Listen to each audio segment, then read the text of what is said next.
I think bigger brands such as Tesco's and other ones will have to sort of always be playing this game of catch up to stay relevant and stay on the forefront of new topics.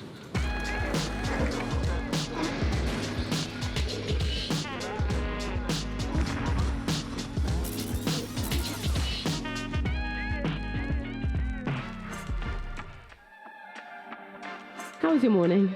Yeah, really good, thanks. Yeah, went to a networking session with Naomi about creativity and promoting creativity in organisations. The only part of the panel discussion I didn't like is when that moment someone mentioned the importance of authenticity, which is now the most overplayed phrase in marketing of the past 2 years. A lot of brands right now are making a lot of statements as well. Do you think this is a way to make them seem more authentic? I don't really think a brand is more authentic because they are aware of social issues. I think it's just good that they show that they're aware of the effects of their products and the effects of the messages they put out in the world. Can you think of any brands that have released good social statements recently? Well, I really enjoyed the Tesco's plaster poster. As a dark-skinned man myself, I've always resorted to blue plasters or sellotape. I enjoy that ad not just because it recognises there are other skin tones, but because it's just very beautifully minimal and simple. I enjoy it more for its creativity than for what it's addressing. This Sunday we're filming the rest of the company ad, the new company ad. And one of the things that I want to do, Pippa, is jump off the back of a boat into like the canals or like the rivers, whatever they are, in the Norfolk Broads. I jump in and I'm like, oh, it's fucking freezing! And then I'm gonna like swim behind a boat and then like do some of my lines like that. And obviously I'll just be like shivering and really cold. So, can you check if I'm not gonna die? It's not that I like putting myself through pain. I just think that, I can be quite irritating. And I think that when you're flicking through Facebook and I popped up for the 5th time, I think that's even more irritating, and I completely appreciate that. And so me doing things to myself that aren't just fun, but are unpleasant, I think people can get a little bit of sick enjoyment out of that. And I'm a people pleaser. Do you know what I mean? More than 2/3 of those that drowned were men. 39% of drownings occurred when people fell into the water. Well, you're not even falling in, you're choosing to jump. Okay, so 2/3 of people were over the age of 40, so you've got like, I guess that's on the side.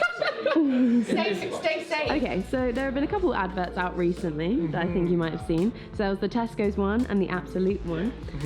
What do you think made these adverts so successful? So the branding is very simple, very clean, very modern actually, is the way a lot of advertising's going. It's powerful statements and messages, pretty central on in the image.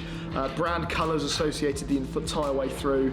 Things like logos just hidden away into the corner, so you're focused on the message and the product, which are also central. What do you think the importance of a good statement is nowadays in advertising?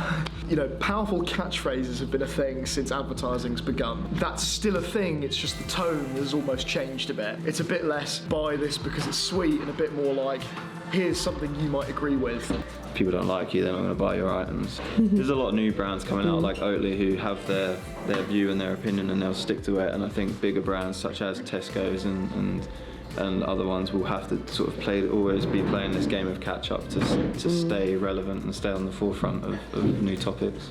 The campaign that Absolute have put up really recently, I think is really interesting. It's a real kind of like quite sobering statements to be making that I think need to be made around kind of expectations of people having sex with you. And I think alcohol brands have a lot to answer for a lot of that, because it's a culture that they're encouraging where it's quite prevalent that these things happen. So I think it's very forward thinking, I think it's great for the brand, I think it's great for consumers, I think it makes a good campaign, it makes good talking points. The ad space that people operate in now is social, and you can start a social campaign with £5 or you could run one with £5 million, so there's no real barrier to entry. As a result of that, being on the platform, showing people your thing isn't really enough anymore in my view, because anyone can do that.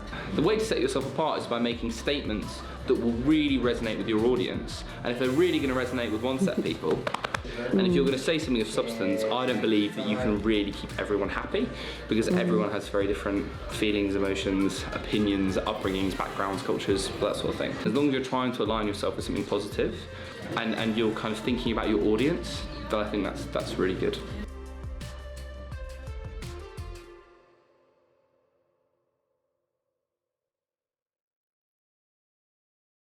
Have a chat about some marketing. Totally rad skateboard. Sick. Oh.